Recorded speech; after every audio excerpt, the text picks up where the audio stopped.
ఇది pan India hero అంటే, pan India సినిమాలంటే ఎన్టీఆర్ అన్న తెలుగు డైరెక్టర్ కొరటాల శివతో దేవరా సినిమా తీసి బ్లాక్ బస్టర్ హిట్ కొట్టాడు. తర్వాత బాలీవుడ్ డైరెక్టర్ అయన్ ముఖర్జీ డైరెక్షన్లో వార్ 2 సినిమా వస్తుంది. హృతిక్ రోషన్తో పాటు ఎన్టీఆర్ అన్న కూడా కనిపిస్తున్నాడు. తర్వాత కన్నడ డైరెక్టర్ ప్రశాంత్ నీల్తో ఎన్టీఆర్ 31 తీస్తున్నాడు. సినిమా రిలీజ్ డేట్ని కూడా చెప్పారు.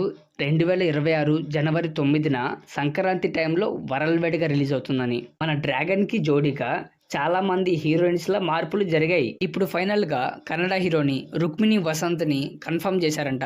ఎన్టీఆర్ అన్న పక్కన రుక్మిణి వసంత్ సెట్ ఇద్దంటారా? కామెంట్ చేయండి. ఇప్పటికే ఎన్టీఆర్ అన్నని ఎవ్వరు అందుకోలేకపోతున్నారు.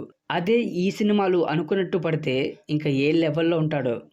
ఈ వీడియోని లైక్ చేసి ఛానల్ని సబ్స్క్రైబ్ చేసుకోవటం మర్చిపోమాకండే.